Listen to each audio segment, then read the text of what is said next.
Congratulations! You have just completed secondary school. In fact, you've just completed 12 years in education.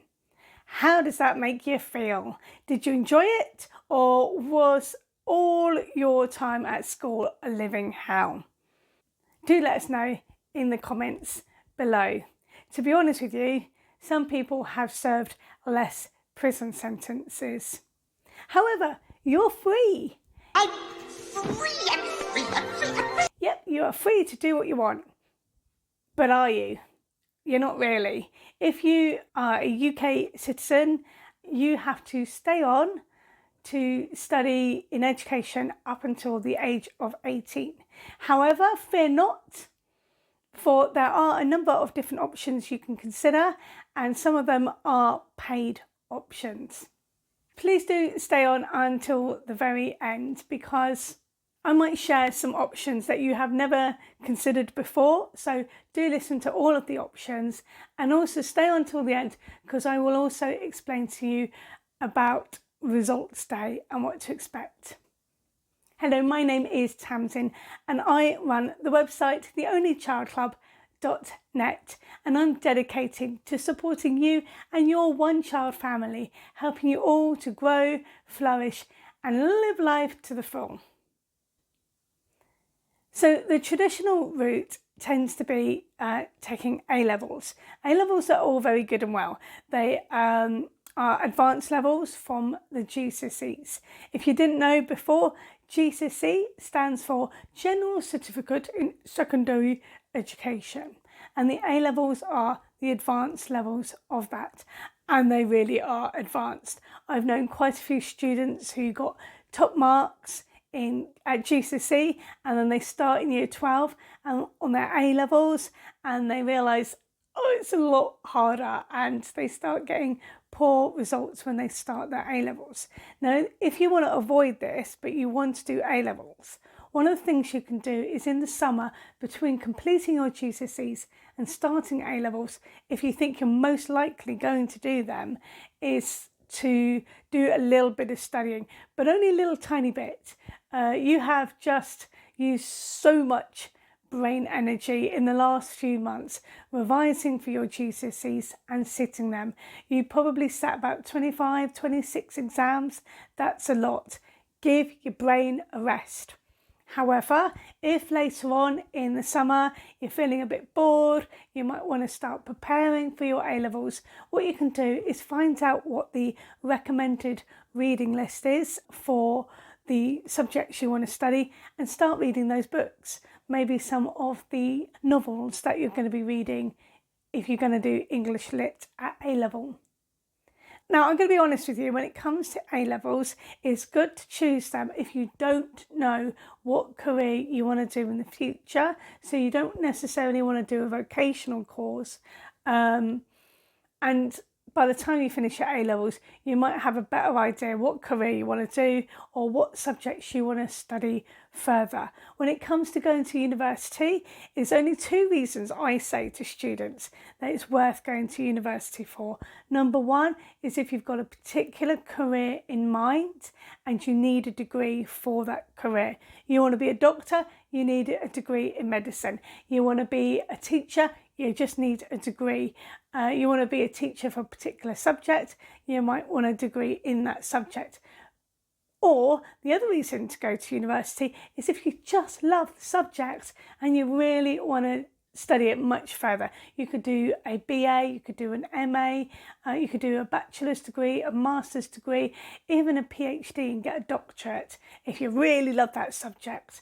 So those are the two reasons for a career or if you love the subject. But don't go to university just because you're other members of the family have gone or you've got the expectations to go, because it costs a lot of money. You could be in a lot of debt and there's nothing you can do with it.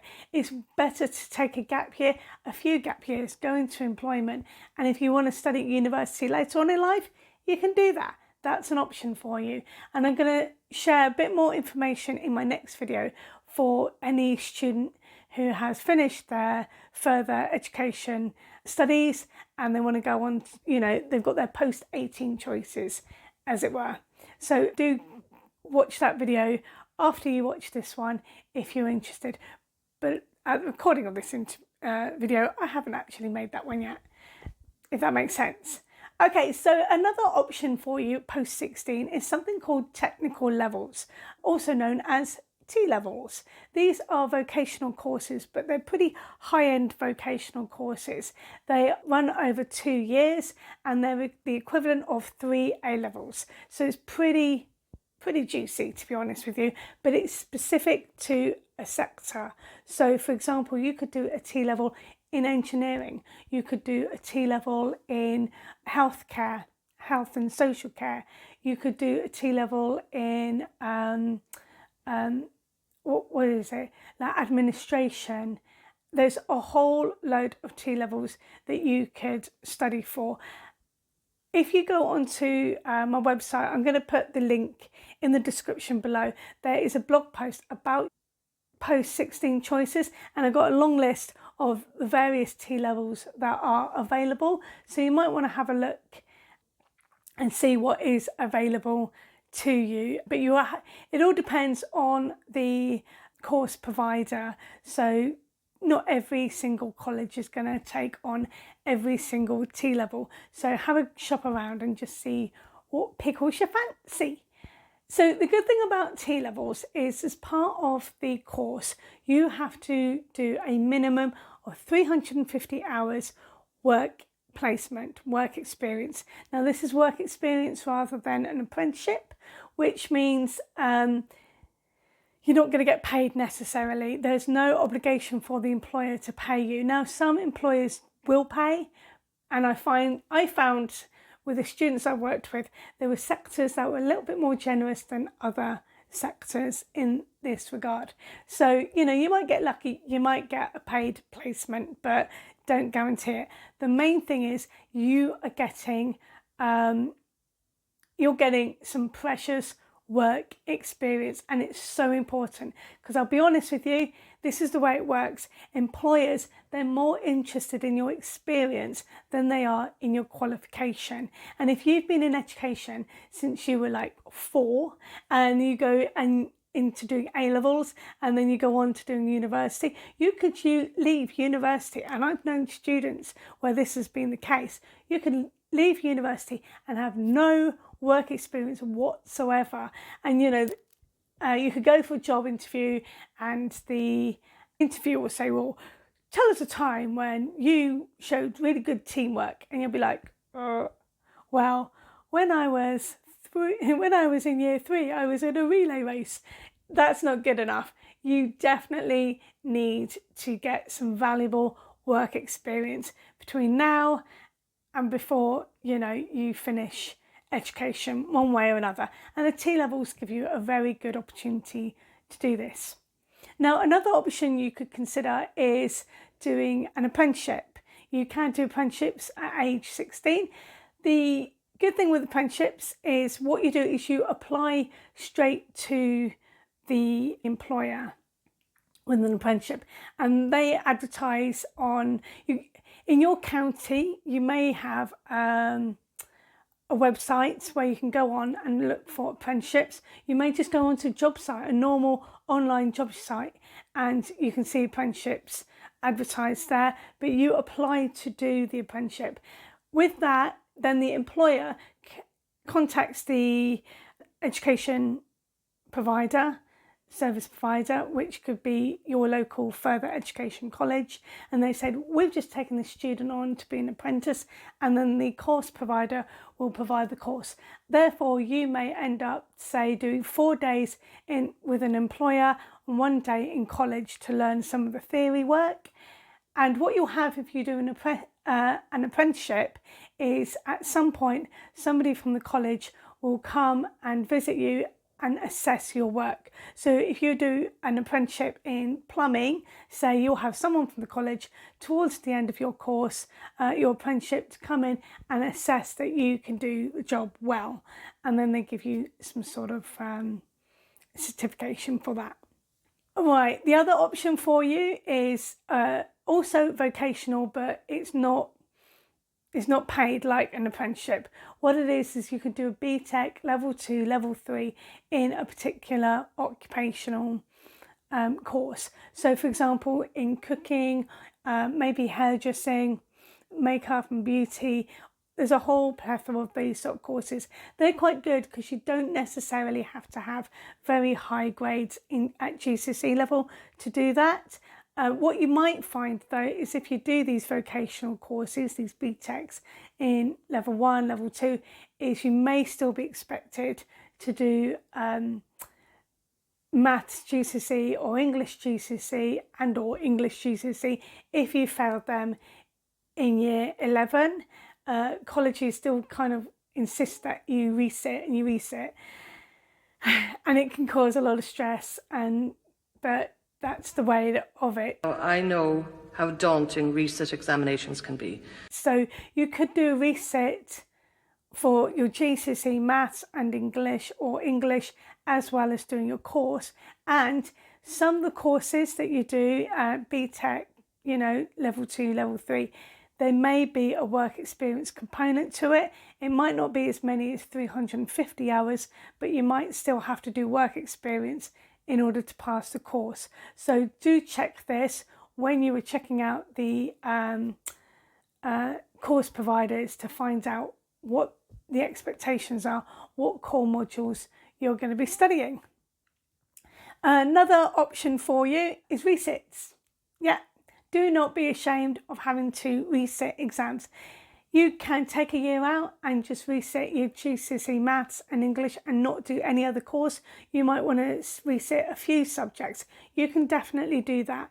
I know somebody, they did it years ago, like when they were doing O-levels, and they had a great time in that year. It was a lot more relaxed. They were able to really focus on their work and they had a bit more spare time. So they read the Sherlock Holmes books, which they really enjoyed. So there's definitely value in resitting, taking a year out and resitting exams. What you might find with the T-levels is you have to have very high GCSE results to do a T-level. They are very advanced level. Remember, they're the equivalent of 3 A-levels in 1 2-year course, so it is very high level. So what you might end up doing is what's known as like a pre-T course, where you take a year out. You may have to resit 1 or 2 exams to try and get onto the T level, and you might learn a few basics before you go on to the T level. So that T level might end up being for you more like a 3-year course as opposed to a 2-year course. That's fine, just go at your own pace. Okay, if you are interested in the performing arts, you do need to be very thoughtful on this one, because just a BTEC level 2, level 3 in performing arts might not get you where you need to go. You kind of have to go and study where the talent scouts go to, and you have to see about your qualification and who recognises it and what you actually want to do. So for example, you want to be a dancer, you might want to go to a proper dance school and study up to grade 8 or something like that in your dance school with a specialist college qualification that is recognised internationally as well. So what you'll find is there'll be specialist conservatoires, that's what they're called, these performing arts colleges. They tend to offer things like undergraduate courses, such as Bachelor in Acting or, drama, things like that. So you might want to do A-levels in theatre studies and stuff like that. But what you want to be doing, as well as if you want to go down that academic route, is join a local theatre company and get that experience. Again, it's all about the experiences. When it comes to finding employment after all of this, you want the experience. You want a lot of experience in regards to auditions and things like that. So there are some colleges around the place. Here in Norfolk, there is the Norfolk Institute for Performing Arts. You can go there. You'd have to pay for the course yourself. However, it's quite bespoke, and you can choose which subjects which certificates you want to work towards, and that's the way that you can gain the specialist certification that you need in order to be a professional performing artist, like a professional dancer. They also offer certification if you want to be a teacher of, say, dance. So definitely worth looking into that if you want to go into performing arts. Okay, go where the talent scouts and the agencies go. Just a little quick caveat there, just a little sort of reminder, I suppose. If you are interested in signing up to any agency to be, I don't know, a backstage dancer or an extra on a TV show, remember, you should not have to pay any upfront fees. Any agencies that say pay an upfront fee, run away from them, okay? They're dodgy. No agency should ask you to pay. They are the ones who should be paying you. You should not have to pay to be on their books. Right, those are the main options that are available. I have got a few other bits and pieces that I explain in that blog post that I mentioned before on post 16 choices, and there's a little bit there for students who have got learning disabilities as well, and it explains a little bit about what colleges offer for students with learning disabilities, so you might want to have a look at that as well. Before I end, I'm going to, as I promised you, I'm going to just share about what to expect on results day. Now, when it comes to results day, you'll get your results through the centre where you studied your GCSEs, where you set your GCSEs. So that's most likely going to be your local secondary school. You'll go there on the day of results day, and they'll give you an envelope with your grades in. Now, if you don't want to go to the school, if you're like, oh, I cannot face it, or you're on holiday or something like that, speak to your examinations officer about how you can get your results. I think these days a lot of people can get their results just going online. Some people do that, and I didn't want to go back into school on results day, so I arranged for them to be sent in the post to me, but that was way back in the early 1990s. It's an emotional day, I won't lie, it is an emotional day, and you see people are really happy and lots of hugs and lots of, well done's and a lot of joy. But it can be a day of sadness, and there's a lot of tears, and some students don't get as good a grade as they want. And the truth is, and this is really sad, but it is a truth, here in Western society, definitely here in the UK, I don't know whether it's the society itself or whether it's the school culture, but somehow a lot of students feel that their grades are a reflection of them, and they connect their sense of value to their grade, and it's just a load of codswallop. Exams are stupid, right? I'm going to give you my opinion here. Exams are stupid, all right? All they are doing are testing just one aspect of your ability, and the only aspect they're really testing is whether you can, gather information in and regurgitate it and retrieve it during a stressful situation of 2 hours sat in silence in an exam hall. It's very unnatural, and it's not a good way of testing your abilities.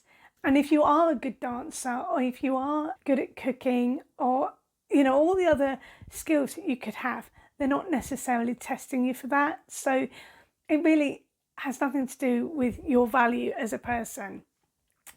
Don't forget that, okay? Because I think a lot of students feel like absolute failures if they don't get the results that they want to. And you can reset. It's really not important. It isn't a judgment of who you are as a person. So fear not on that one. Once you get results, what you want to be doing is going on to the college where you want to study, or the school where you want to study, and show your results. Hey, I got the results. And then they will tell you what you need to do next in order to enroll at that college. Just a little quick piece of advice here. The truth is, further education colleges, well, all of these and sixth forms and stuff, they always over offer. They always over subscribe, as it were. So they make a lot of offers, provisional offers, depending on grades. And what happens is they know not everyone's going to make the grade to do the course, and not everyone's going to sign on to the course. And they don't want to have less people than they, if they've got too small a group of people, they might not necessarily be able to put the course on. So they tend to oversubscribe on this. So you want to get in there quick. But what you might find is if you haven't got the results that you need, they may then try and push you to doing a course you don't want to do, okay? And that happens a lot. I'm going to give you this piece of advice, and they're all going to come down on me like a ton of bricks. Don't do a course you don't want to do, okay? Just be open-minded and just see, but test it out in the first 2 years or whatever, no, 2 weeks, 3 weeks. Give it a test. You don't want to do it. See if you can swap courses or do an apprenticeship or something like that. Don't do 2 years of a course you really don't want to do because you have to stay in education until you're 18. It's a waste of your time. It's a waste of the college's money. It's just not worth it. So give it a try, because you never know. Maybe you'll actually say, hey, I never wanted to do painting and decorating, but I'm kind of enjoying painting and decorating. I'll continue doing this course. But give it a couple of weeks, and if it's really not for you, then see if you can change. If not, apply for an apprenticeship or work or something, okay? Just don't waste 2 years of your life doing something you just don't want to, because you're going to skive off. We see this all the time.